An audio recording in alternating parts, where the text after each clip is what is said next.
Good morning friends. तो इस video में हम बात करेंगे कुछ शब्दों का।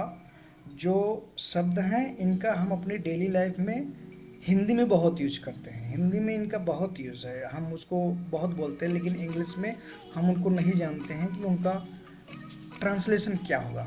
और बहुत ही इजी वर्ड है और हम हमेशा डेली लाइफ में अपने यूज़ करते हैं।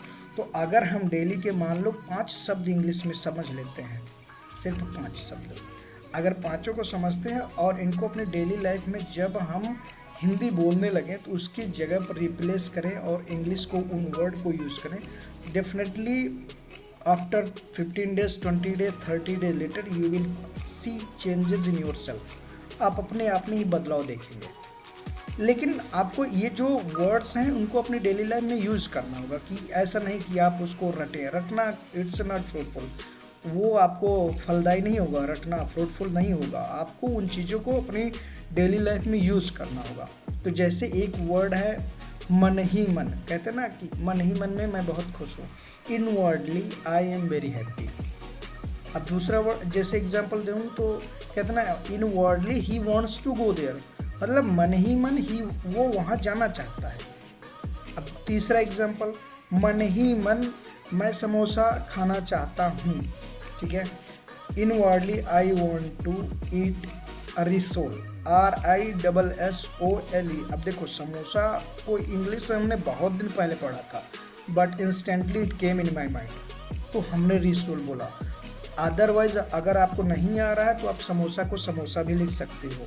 कोई ऐसा ये बाउंडेशन नहीं कि why you have mention only samosa, what is English, मतलब आप कुछ भी लिख सकते हो। समोसा को समोसा भी लिख सकते हो, आप उसकी इंग्लिश जानते हो तो RISSOLE रिसोल भी लिख सकते हो।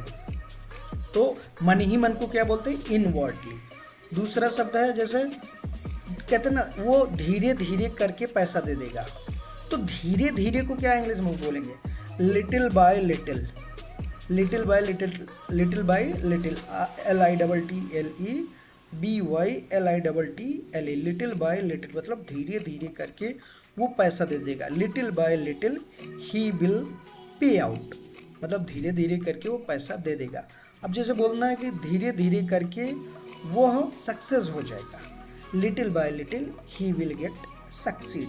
तो धीरे धीरे जहाँ बोलना होगा वहाँ पे आप लिटिल बाय लिटिल का यूज़ कर सकते हो। उस केस में it's a very important and it's a very useful. अब जैसे तीसरा वर्ड एक है, जैसे कहते हैं ना कि उसने फट से जवाब दिया। फट से जवाब दिया मतलब ब्लंटली, BLUNTLY, ब्लंटली।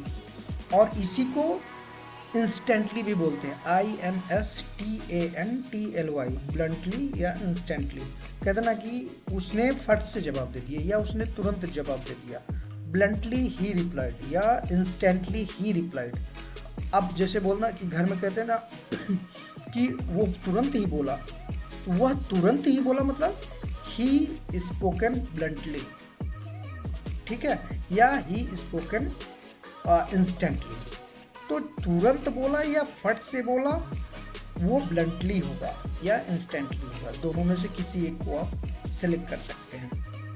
अब जैसे कहते हैं कि हमने उचित कार्रवाई किया या हमने उचित एक्शन लिया, तो जो उचित है, उचित का इंग्लिश क्या होगा, उचित को आप लिख सकते हो एप्रोप्रिएट या स्वीट, SUIT, वो मिठाई वाला स्वीट नहीं, SWEET वो वाला स्वीट नहीं, SUIT, स्वीट मतलब उचित। या एक और वर्ड है बेफिटिंग, ठीक है, आई थिंक BEFITTING, बेफिटिंग मतलब उचित।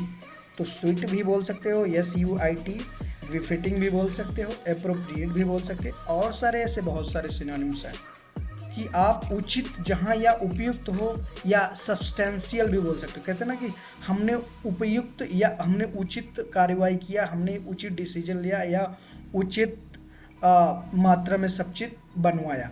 तो substantial, appropriate, sweet, befitting, this the words we can use instead of उचित वर्ड। उचित की जगह पे हम इन चारों चीज़ों का यूज़ कर सकते हैं। तो ये ऐसे कुछ शब्द हैं जिनका हम अपने डेली लाइफ में हमेशा यूज़ करते हैं, हमेशा यूज़ करते हैं, और दिन में एक नहीं न्यूमरस टाइम, न्यूमरस मतलब बहुत बार यूज़ करते हैं।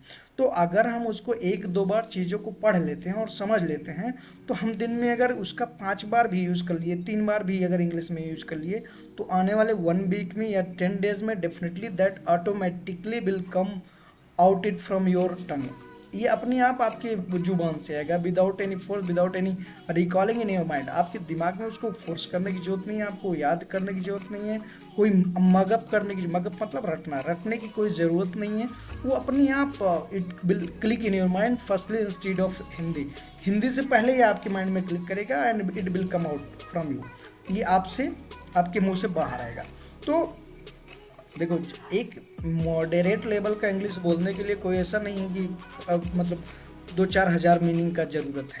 ज़्यादा से ज़्यादा आप 500-600 if you are having English vocabulary in yourself, definitely you are at a moderate level English speaking person. Definitely there is no doubt. तो 500-600 इंग्लिश स्पीकिंग तो हम डेफिनेटली याद कर सकते हैं, इतना कोई बहुत बड़ा सा, this is not bigger task. हाँ, अगर देखा जाए तो ये बहुत बड़ा टास्क नहीं, क्योंकि हम गांव के पिचाल को, गांव की दूसरी भाषाओं, गांव के दूसरे और कहानियों को तो हम याद कर लेते हैं और सालों याद रहती है। तो this the words can not be